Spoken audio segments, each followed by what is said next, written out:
Good Friday afternoon, everybody. January 4th, 2019. Welcome to another edition of Talking Fitchburg. Fitchburg, USA. We're here. We're ready to go. Andrew, Jeremy, everybody else out sick, on assignment, or other places. Because one's unaccounted for. I don't know where he is. Could be at home, could be where. I don't know. Who knows?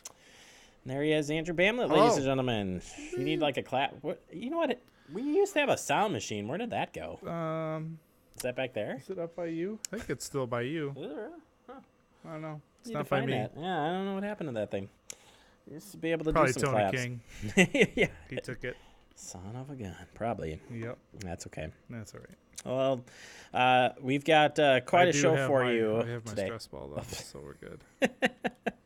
That's for you waiting when I do interviews. He's just back there. Just be quiet, Jeremy. Crosby. Let's get Come going. Come on. Yeah. Come on. We got a lot of stuff coming up on the show today and the next week, too. We've got a lot of interviews done, and it's been a busy day today. So a lot to get to, and I can't take any more of the time here today. Nope. Coming up, we've got the digest. It's just in case you missed it, the stories we worked this past week, and we had some fun stories this week. Let me tell you. So you'll see that. And then the final Cooking with Fire. Even though it's 2019, it's our 2018's last one before we turn the page to a new year with Cooking with Fire. It has to do with salmon today. Sounds pretty good. I'm excited. I love salmon.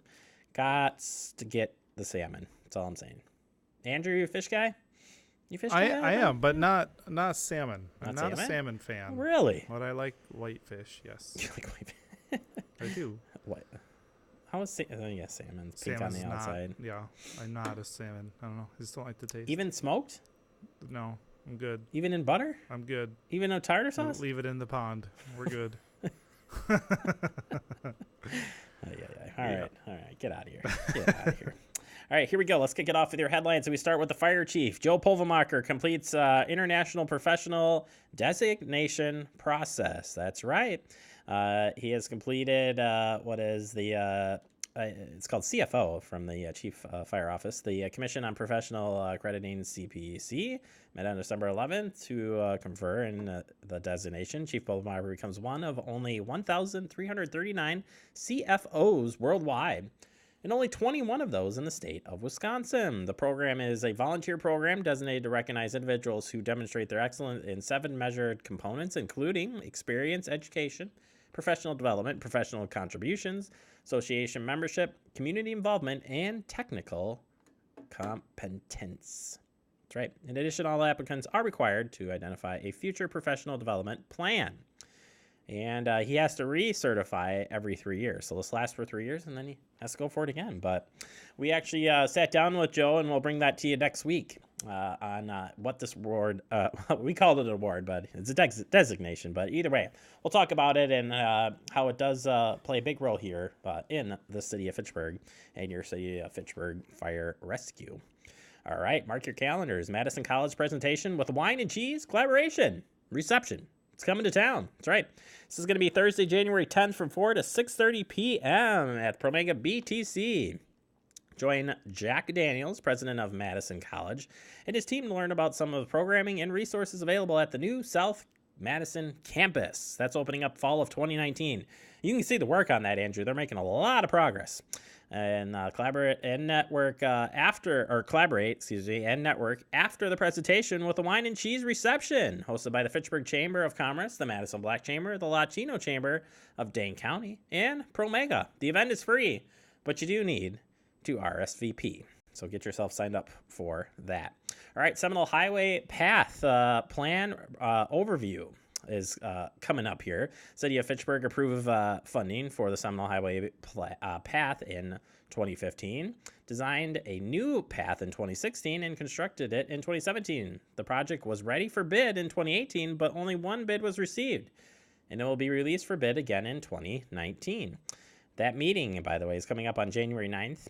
It's at 6 o'clock p.m. at the Fitchburg Community Center, Prairie View Room. That's an open house meeting presentation.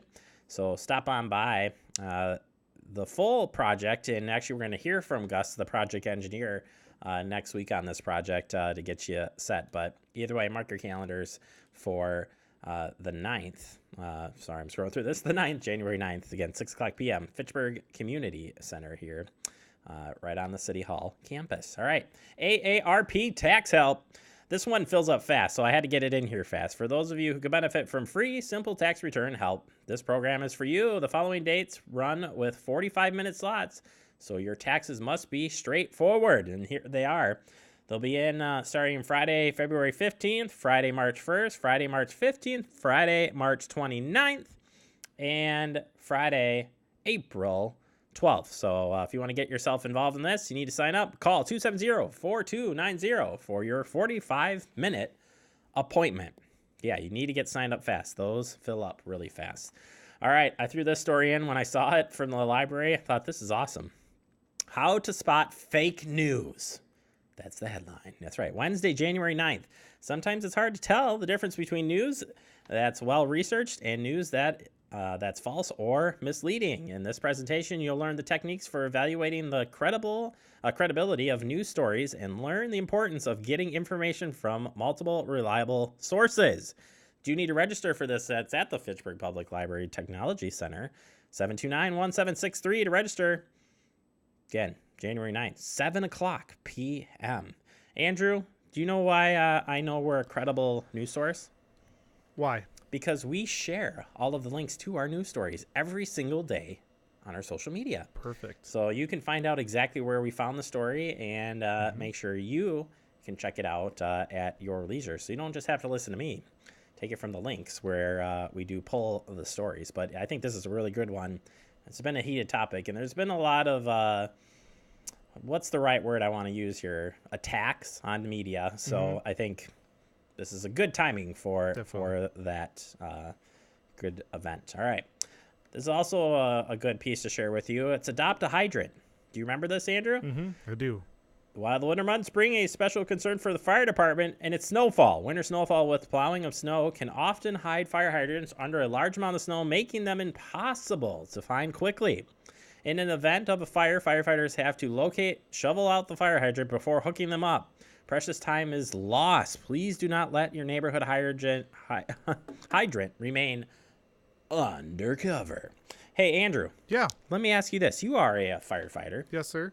Andrew, when you just going to go and hook up to a fire hydrant, how long does it take you? Just stand. Nothing in your way. Nothing in my way. It still takes a solid minute to get it fully running. Now, if you have to go through snow, if it's covered, if you have to find it, I mean, how much can over a minute cost the homeowner on a fire? Because we can start pumping water, but there's not a lot on the truck. So once it's gone, it's gone. It's out. I mean, especially if you're talking city fire trucks here, not a lot of water sitting on the pumpers. So within a minute, you might be through it if you're running multiple lines out to the fire. And generally, it takes one person to do this? Generally speaking, to do a hydrant, yes, usually it's one person. But if you're looking around and trying to find it, if you're looking around, you might need multiple, and then so you're wasting your resources not at the fire. Now you're just trying to find a hydrant. So it's crucial. There you go. You heard it from the person. This is why I threw the story, and I threw it in for you. If you weren't here, I would have never done this story. Oh, okay. All right, so the fire department's asking you to help us by keeping the fire hydrants closest to your residence or business clear of snow. While we need a 3-foot clearance on all sides when shoveling snow, be aware of vehicle traffic. Do not stand in the street or do not and be careful not to slip and fall out on the roadways. Please keep the hydrant clean, snow during the winter months. Also keep hydrants free of overgrowth, grass, and weeds the rest of the year. For doing this, you will receive a hydrant adoption certificate along with a sincere thanks. I like that. Citizens and civic groups, Boy Scouts, etc. can adopt a hydrant or hydrants in their neighborhood. The Adopt a Hydrant program, all you got to do is call this number, 278-2980, or fill out the request form, which is online. And when we share this link to the story, you'll find it right at the bottom, and you can sign up and adopt a hydrant. Now, I know the snow is melting, but since we just had that snowfall, thought, hey, what a great reminder here that, winter's on, and you need to keep those hydrants clear. And even in the summertime, too. Yeah, don't want that overgrowth. All right, that does it for our headlines. Coming up next, we're opening up Fitchburg Digest. But just in case you missed it, the stories we worked this past week. You are watching Talking Fitchburg